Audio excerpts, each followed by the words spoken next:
Bonjour à tous et bienvenue sur C17 en direct de Puy-Drouard-Forges, à quelques kilomètres de La Rochelle, où je rencontre Rémi Pénigaud qui a décidé de faire revivre le moulin dont il a hérité de sa famille. Bonjour Rémi.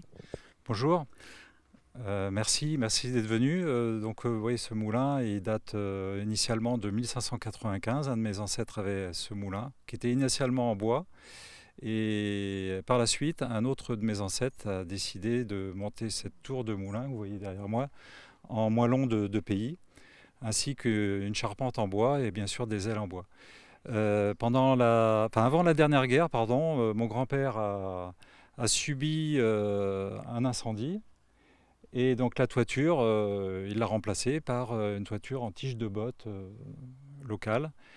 Et moi, par la suite, j'ai décidé de reconstruire à l'identique cette charpente grâce à monsieur Arnaud Luther, qui est à côté de moi, et aidé également de la Fondation du patrimoine.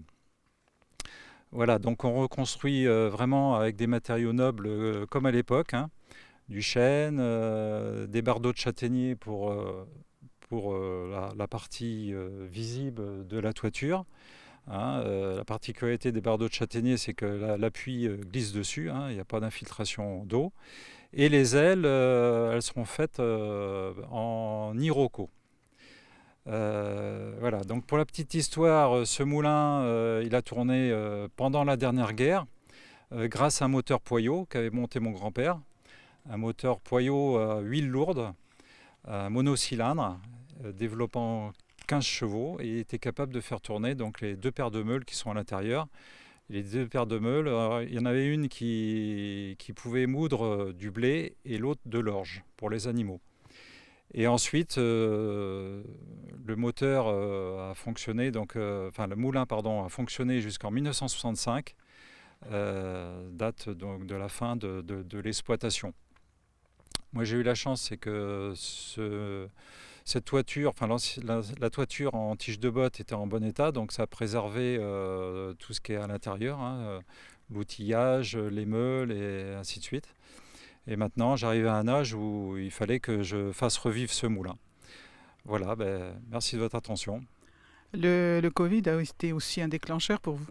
Oui, effectivement, le Covid, je tournais un petit peu en rond. J'en avais marre de ranger les vis, ainsi de suite, dans mon atelier.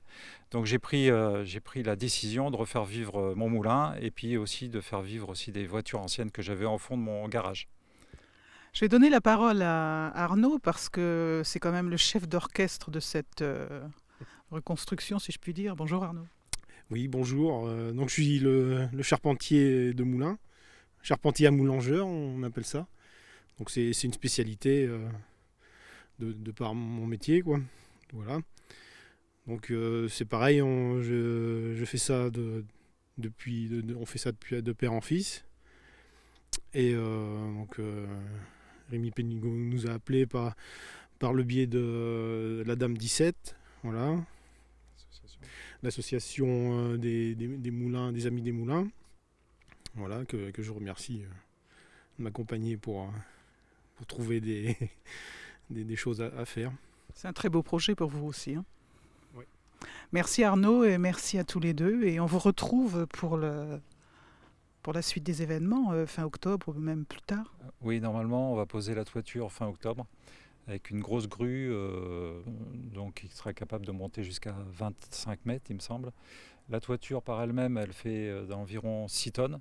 Donc ça sera assez imposant et ça sera vraiment atypique de voir monter ça.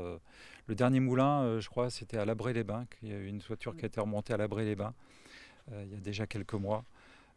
Mais c'était pas un moulin d'un particulier, c'était un moulin qui a été acheté par la commune de Labré-les-Bains. Donc moi je tenais à remercier aussi la Fondation du patrimoine qui m'a aidé à faire ce projet, hein. J'ai le label de la Fondation du patrimoine. J'ai quelques aides, c'est pas énorme, mais ça va me permettre de financer un petit peu les travaux. Voilà, je vous remercie.